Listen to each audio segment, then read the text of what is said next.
विलोपन विधि द्वारा दो चर वाले रैखिक समीकरण युग्म का हल ज्ञात करना सीखेंगे।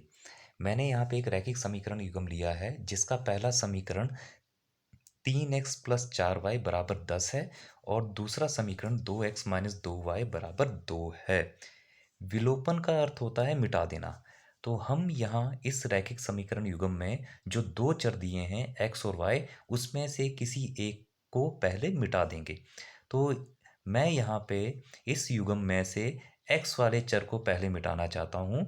तो उसके लिए मुझे पहले समीकरण में जो x का गुणांक है यानी कि 3, उससे इस दूसरे समीकरण के सभी पदों को गुणा करना है और जो दूसरे समीकरण में x का गुणांक है 2, उस 2 से पहले वाले समीकरण के सभी पदों को गुणा करना है।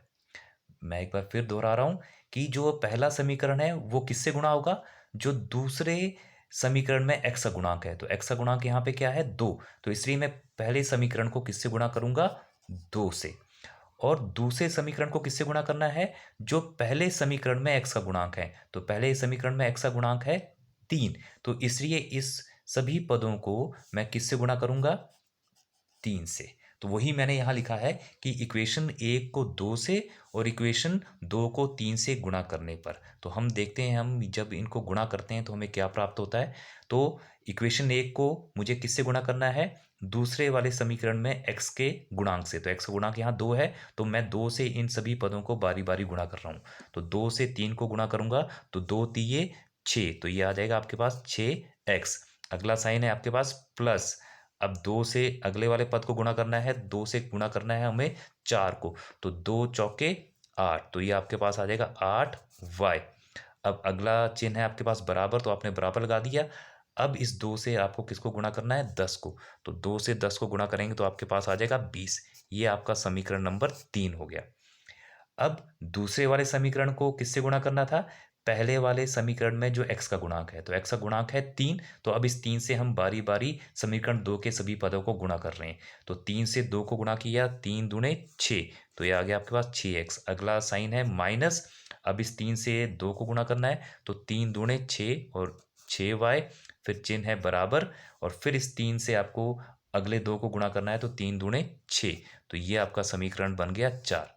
तो आप देखेंगे जब आपने इस तरह से इनको गुणा किया तो आपके जो x वाले पद हैं उनके गुणांक बराबर हो गए। अब जब मुझे x को हटाना है, और हम जानते हैं कि दो समान पदों को अगर ज़ीरो बनाना है तो हमें उन्हें घटाना पड़ता है, तो इसलिए हम इस 6x में से नीचे दिए गए 6x को घटा देंगे। और समीकरण में जो ऑपरेशन हम एक जगह करते हैं वो पूरे में करना पड़ता है, इसलिए अब हम इस पूरे समीकरण 3 में से समीकरण 4 को घटा देंगे। तो वही मैंने यहाँ लिखा है, पहले समीकरण 3 यानी कि 6x प्लस 8y बराबर 20, और फिर समीकरण 4 6x माइनस 6y बराबर 6। अब हम तीसरे समीकरण से चौथे समीकरण को घटाने जा रहे हैं, और हमें पता है कि जब हम दो पदों को घटाते हैं तो जिस पद को घटाया जा रहा हो उसका साइन चेंज हो जाता है। तो यहाँ पे हमने 6x में से 6x को घटाना है, तो हम दूसरे वाले पद को घटा रहे हैं यानी नीचे वाले पद को घटा रहे हैं, तो इसका साइन प्लस है, तो इसका साइन प्लस से अब क्या बन जाएगा माइनस। इसी तरह जब हम यहाँ आएंगे तो हमें यहाँ पे 8y में से इस 6y को घटाना है, तो जब हम इस 6y को घटाने जाएंगे तो इसका साइन भी चेंज हो जाएगा, जो भी माइनस है तो अब ये क्या बन जाएगा प्लस, यानी कि अब हमने 6y का साइन माइनस नहीं लेना है, प्लस लेना है। इसी तरह जब हम यहाँ ऊपर वाले पद से नीचे वाले पद को घटाने जाएंगे तो इस नीचे वाले पद का साइन भी चेंज हो जाएगा, जो अभी प्लस है तो फिर क्या बन जाएगा वो माइनस। तो इस 6 का साइन अब हमें माइनस लेना है। अब जब हम दो पदों को जोड़ या घटा रहे होते हैं तो हम उनको उनके साइन को देखकर जोड़ते या घटाते हैं। जैसे मैं इन दोनों को घटाने जा रहा हूं तो यहाँ पे इसका साइन है प्लस, 6 का साइन है प्लस और इस 6 का साइन है माइनस, तो प्लस माइनस माइनस। तो जब आप जोड़ने घटाने जाते हैं दो पदों को तो जो आप आखिर में साइन बोलते हैं वो आप करते हैं। तो प्लस माइनस माइनस, मैंने आखिर में बोला माइनस, तो मैं इन दोनों गुणांकों को घटा दूंगा, तो 6 में से 6 गया तो आपके पास आया 0। जीरो का कोई साइन नहीं होता है तो उसके साथ साइन लिखने की जरूरत नहीं है। अब मुझे इन दोनों को जोड़ना या घटाना है तो फिर मैं इनके साइन देखकर जोड़ूंगा या घटाऊंगा। तो 8 का साइन है प्लस और 6 का साइन भी है प्लस, तो प्लस प्लस प्लस, तो इस बार मैंने आखिर में बोला है प्लस, तो जब मैं पदों को जोड़ घटा रहा हूँ तो जो साइन मैं आखिर में बोलता हूँ वही मैं करता हूँ। तो प्लस प्लस प्लस, तो इसका मतलब मुझे 8 और 6 को प्लस करना है। तो 8 और 6 को प्लस करेंगे तो हमारे पास आ जाएगा 14। तो एक 14y आ गया। और जब हम दो पदों को जोड़ते हैं घटाते हैं तो उनमें जो बड़ी संख्या होती है उसका साइन उत्तर में लगाया जाता है। तो यहाँ 8 का साइन प्लस है तो इसका साइन भी आपके पास क्या आएगा, प्लस। अगला चिन्ह है आपके पास बराबर।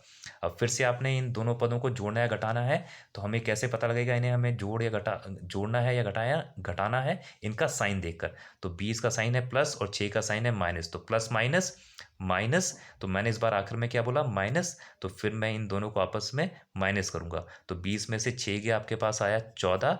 और जब हम दो पदों को जोड़ते या घटाते हैं तो बड़े का साइन उत्तर में लगाते हैं। तो यहाँ बड़ा पद आपके पास जो है, उस बड़ी संख्या जो है वो है 20, उसका साइन प्लस है, तो इसका साइन भी क्या रहेगा आपके पास, प्लस। तो अब यहाँ से आपके पास ये क्या आ गया, 14y बराबर है 14। तो अब आप देखेंगे कि यहाँ पे आपके पास x वाला जो पद है वो मिट गया है।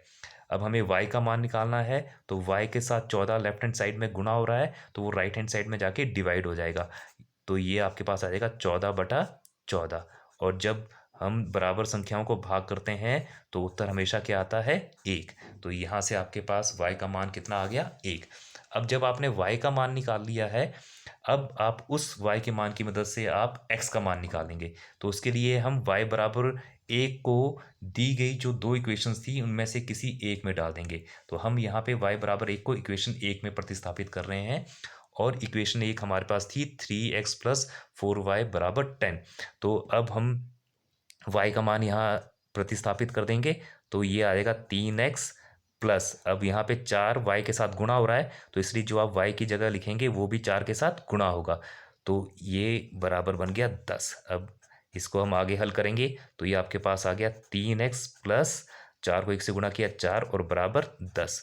तो अब हम चर वाले पद को अलग कर देंगे। तो चर वाला पद हमारे पास है 3x, और अचर वाले पद हम राइट में लिखेंगे। तो राइट हैंड साइड में हमारे पास पहले से 10 है, और अब इस 4 को हम लेंगे तो 4 बराबर के पहले लेफ्ट में था, अब वो राइट में आ जाएगा। तो जब इसकी साइड चेंज हो रही है तो ये प्लस से यहाँ पे माइनस हो जाएगा। तो इस प्रकार आपके पास हल करके यहाँ पे आएगा 3x बराबर, अब इन दोनों पदों को फिर से जोड़ना या घटाना है इनके साइन देखकर। तो इसका प्लस है और इसका माइनस, प्लस माइनस माइनस, तो आप इनको माइनस करेंगे। 10 में से 4 गया 6, और आंसर में साइन लगाते हैं बड़े का, तो बड़ा 10 है, उसका साइन प्लस है तो ये भी प्लस में रहेगा। अब आपके पास यहाँ बचा है 3x बराबर 6। तो अब आपको x का मान निकालना है।